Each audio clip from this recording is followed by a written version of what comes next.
ทักทายสวัสดีพ่อแม่พี่น้องที่หักในองค์พระคริสต์เจ้าของเราทั้งหลาย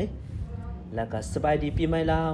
เนาะหวังว่าพี่น้องคงจะได้ใช้เวลาอยู่กับคนที่เราหักและก็ใช้เวลาอยู่กับตัวเองอีกและฉะนั้นคือมื้อนี้ข้าพเจ้าเองอยากจะแบ่งปันพระคำของพระเจ้าให้กับพี่น้องฟังอีกในพระคัมภีร์เนเฮมียาบทที่6ข้อที่1หาข้อที่19ข้าพเจ้าเองจะอนุญาตอ่านข้อที่9ให้พี่น้องฟังเนาะถ้าพี่น้องมีพระคำของพระเจ้าให้เปิดไปในพระคัมภีร์เนเฮมียาบทที่6ข้อที่9ได้ทรงกล่าวว่าพวกเขาพยายามข่มขู่พวกเขาให้ย่านกลัวและเฮ็ดให้เวียกงานหยุดสงัดข้าพเจ้าภาวนาอธิษฐานว่าข้าแด่พระเจ้า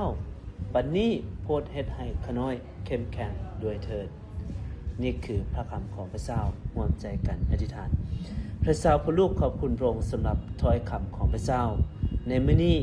ที่พระลูกจะฟังขอพระเจ้าที่จะเปลี่ยนแปลงและก็นำพาในชีวิตของพระลูกให้เกิดดอกออกผลด้วยอธิษฐานในพระนามพระเจ้าอาเมนข้าพเจ้าเองอยากจะแบ่งปันในหัวข้อที่ว่าความกล้าหาญของความเชื่อในยามอันตรายความกล้าหาญของความเชื่อในยามอันตรายพี่น้องในพระคัมภีร์เนเฮมียาตอนนี้เป็นอีกเรื่องราวที่เนเฮมียาต้องเผชิญกับศัตรูหรือความอันตรายและก็ความหักหลังในชีวิตที่เราต้องเผชิญและเราได้พบกับศัตรูที่คอยจะทำลายเราอยู่ตลอดเวลาพี่น้องนั้นคือชีวิตของเราในชีวิตประจำวันของเราก็จะต้องพบแล้วก็เผชิญหน้ากับศัตรูความอันตรายในชีวิตของพวกเราเหมือนกับเนเฮมียาเราอาจจะเจอกับปัญหาหรือความอันตรายหรือศัตรูที่อยู่เคียงที่คอยจะกัดกินเราอยู่อาจจะเจอกับคู่แข่งหรือฝ่ายตรงกันข้ามที่จะให้เราล่มจมไปจากกับพระเจ้าแล้วก็เป็นศัตรูที่มันน่าย้านหลายและเป็นศัตรูที่อันตรายต่อชีวิตของพวกเราแล้วคำถามก็คือว่าเมื่อเราเผชิญหน้ากับศัตรูแบบนี้หรือเราเผชิญหน้ากับความอันตรายและเราจะต้องเอาชนะมันด้วยวิธีใดเราจะต้องเผชิญกับมันด้วยเหงื่อแห้งและด้วยความเชื่อแบบใดพี่น้องเราจะเห็นในชีวิตของเนเฮมียานะแล้วก็มี2ปัญหาที่ข้าพเจ้าเห็นอยู่ในนี้ปัญหาที่1สิ่งที่เราเห็นตัวสิ่งแรกที่ศัตรูที่เฮ็ดกับเนเฮมียาคือตัวทำอิฐศัตรูเขียนจดหมายไปหาเนเฮมียาเพื่อไปขอพบกับเราเพื่อปรึกษาหารือกับเนเฮมียาแต่พี่น้องรู้ว่าสิ่งที่สำคัญคือมันแอบแฝงด้วยการปองหายที่อยู่เบื้องหลังมันจ้องจะทำลายมันจ้องจะฆ่าเนเฮมียาเป็นแผนการของมันถ้าพี่น้องได้อ่านพระคำของพระเจ้าเนาะตั้งแต่ข้อ1จนถึงข้อที่14และศัตรูก็เขียนจดหมายไปหาเนเฮมียา4เทื่อ5เทื่อแต่เนเฮมียาก็ปฏิเสธมันเป็นแผนการของพิมานซาตานมันเป็นแผนการของศัตรูเบื้องหน้ามันเป็นจดหมายเชิญแต่เบื้องหลังมันจะกัดกินเนเฮมียาพี่น้องนี่คือศัตรูที่เราเผชิญหน้ากับชีวิตของเราประจำวันเราอาจจะเจอกับศัตรูที่คอยทำลายคอยจ้องเราอยู่ตลอดเวลาพี่น้องและตัวที่2ที่ข้าพเจ้าเห็นอยู่ในนี้ก็คือการกล่าวหาหรือการใส่ร้ายป้ายสีของศัตรูนั่นเองพี่น้องอย่างที่เราเห็นอยู่ในนี้ศัตรูได้กล่าวหาเนเฮมียาแต่แท้จริงแล้วบ่แม่นในชีวิตของเราก็เช่นเดียวกันพี่น้องอาจจะเจอกับการกล่าวหาอาจจะเจอกับการใส่ร้ายป้ายสีหรือจะเจอกับศัตรูที่เขาเจ้ามาว่าเอ๊ะเป็นหยังเจ้าคือเสือพระเจ้าเจ้าคือไปโบสถ์สิ่งนี้สิ่งนั้นได้พี่น้องนี่คือศัตรูที่เราจะเจอ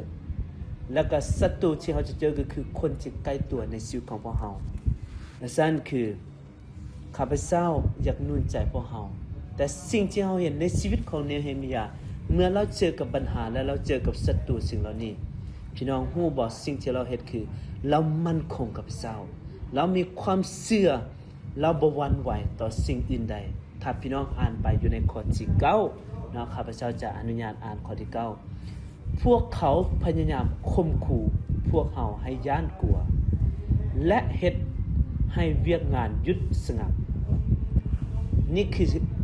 แผนการของศัตรูที่เฮ็ดให้เนเฮมียาย้าน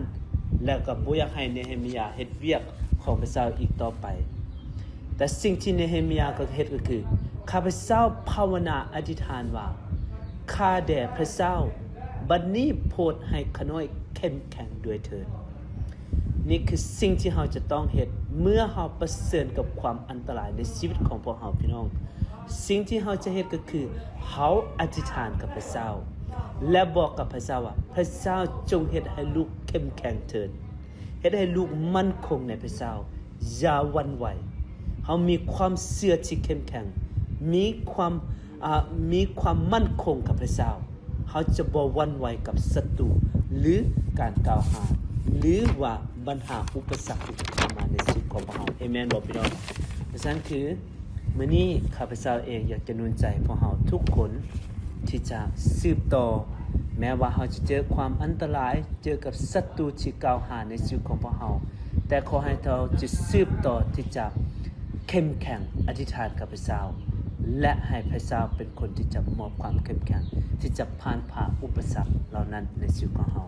เอเมนบ่พี่น้องเอเมนนั่นคือบทเรียนของเรา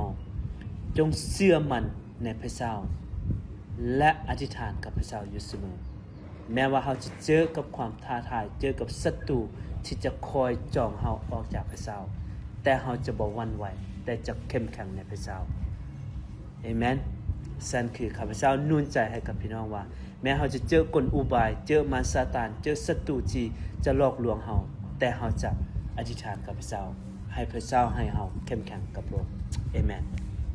ขอพระเจ้าอวยพรพี่น้องร่วมใจกันอธิษฐานพระเจ้าบิดาพระลูกโมทนาสรรเสริญแด่พระองค์ขอบคุณพระเจ้าสำหรับมื้อนี้ขอบใจที่พระองค์ทรงแม้ว่าพระลูกจะเจอกับปัญหาอุปสรรคความอันตรายแต่ความเชื่อของพระลูกในยามวิกฤตนี้จะเข้มแข็งกับพระเจ้าพระลูกจึงอธิษฐานฝากทุกสิ่งทุกอย่างในชีวิตของพระลูกในแต่ละมื้อแต่ละวันพระลูกจะเจอกับการเผชิญหน้ากับศัตรูและความอันตรายในชีวิตของพระลูกแต่พระลูกจะบ่หวั่นไหวอธิษฐานในนามสกิดเจ้าเอเมนเอเมนขอบคุณพระเจ้าขอพระเจ้าอวยพรพี่น้องเมื่อสุขคนเนาะแล้วก็สุขสันต์สบายดีปีใหม่ขอพระเจ้าอวยพร